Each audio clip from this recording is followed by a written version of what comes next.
Where is a place for you that is a thin place, a place where the holiness of God just seems to be there, whether you're ready for it or not, whether you're in the mood for it or not, whether you're feeling far from God or not, you arrive at that place, and it just seems as though you're growing closer to God. Mountains, Boundary Waters, Lake Superior, Grandma's Kitchen, a memory of that one time when the lights seemed to shine and all seemed well in the world. If you want to have some fun over the pancakes today, ask that question around the table. What is a thin space for you? What is a holy place for you? For our family, it's usually the annual pilgrimage to Lake Superior each summer. And some people will ask afterwards, well, did you see that? Or did you do this? It's like, well, no, we went there for the lake, and we looked at the lake, and we stuck our toes in the lake, and we walked along the lake. It's kind of like Grandma's Kitchen, or my Grandma's Kitchen. There wasn't a whole lot there. A beat-up old game of checkers, grape soda, which sometimes we would make into slushies, sometimes we would make into popsicles, sometimes we would drink as is the snacks, the conversation. Thin spaces or places aren't only about where. They're about who we share that time with. And the disciples were with Jesus. And the disciples were about to feel a place where Jesus felt the presence of God and the fullness of God refuel him, fill him. It's a wonderful pop song. It has the words, "Lights will guide you home and ignite your bones, and I will fix you." Suddenly the light shone. Jesus seemed changed from the inside out, bones ignited, lights surrounded.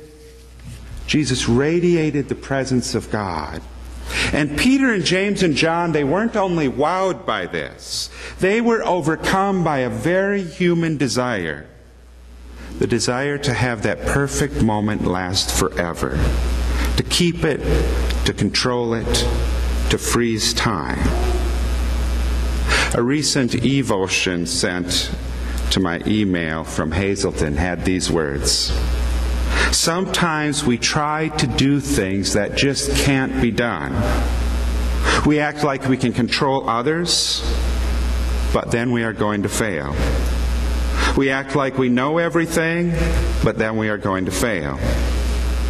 We sometimes act like God, and then we're going to fail.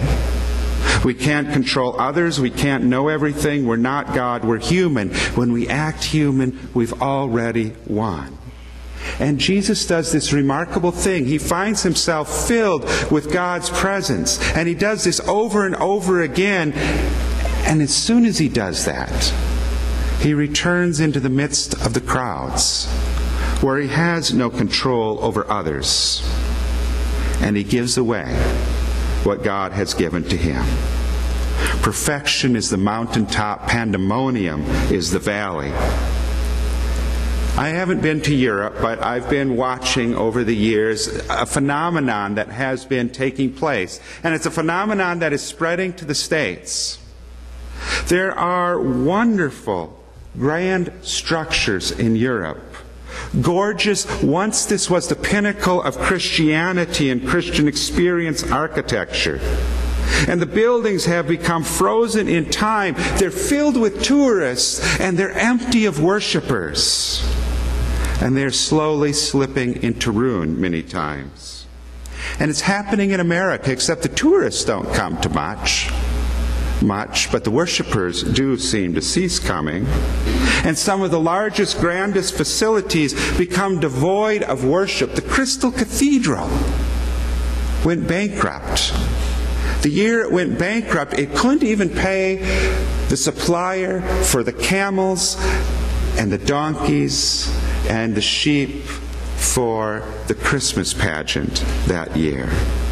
Their building was purchased. That's a different story, though. But it catered only to a couple of generations. And as life began to change, it began to represent what some have called the frozen chosen. And that is exactly what the disciples wanted on that mountain. To become the frozen chosen, to build things, places, to say we've reached the pinnacle. This is it. This is the point where we want to stay. It doesn't get any better than this. We want this historic, scenic overlook. And if they would have succeeded, you and I wouldn't be here today. But Jesus was the start of a movement and not the end of the line. And he began moving down that mountain, whether they would follow or not. When I happen to be in the car in the evenings at times, if it's not Saturday night and I'm not listening to Garrison Keillor, some nights I will turn to listen to a person called Kim Iverson. I think it's called Your Time with Kim. And I don't listen because there's a lot of wisdom there for me anyway. I don't even listen because I like it. But I listen because I want to learn. Kim is only 32, and pretty much everything they talk about on the show makes me feel old, if you can believe that. It's 20-year-olds calling in, 25-year-olds calling in. She's an Asian American woman who has advice and ideas and asks questions that I don't even think about because they're not part of my life story right now. Most nights I wouldn't say I find wisdom there, but there was this one night when her words, when her question was spot on. My grandma would have never needed to hear the words that she spoke, but sometimes I do. And I'm going to expand a bit on what Kim asked that night. She said, "Who do you want to be for your family and friends? Do you want to be the person who is right, who is critical, who is correcting? Or do you want to be the person who is wise, inviting, and listening?" In other words, do you want to be the person people kind of dread seeing and that feels like a cold breeze walking into the room? Or do you want to be the person that when you step out of the room, people say, "Wow, I'm so glad I saw that person. It's always good to see them." Do you want to be the person who lights up another's life? She put it this way: do you want to be Antarctica or Hawaii in people's lives? Do you want to be the frozen chosen, Antarctica getting everything right and controlling, or Hawaii always aglow with God's warmth and the almost heaven on earth people that are just the type of people others are grateful to be near? Grandma never needed to hear that question, my grandma. She was all Hawaii. But the night I heard those words, I was probably 54%, 56%, maybe 58%. I was sliding toward Antarctica. Put it that way. Paul said it kind of like this: "If I speak with human or angelic tongues but do not have love, I am a noisy gong or a clanging cymbal. Even if I have faith so as to move mountains but not to have love, I am nothing. Knowledge is good as far as it goes. Self-sacrifice, faith, they are noble. Hope is the best thing in life, except there is something yet better. It is but a small candle compared to the burning flame of love." Jesus walks from that gorgeous mountaintop. Whether his disciples are going to follow or not, he is refilled with God. And he can't help but share God.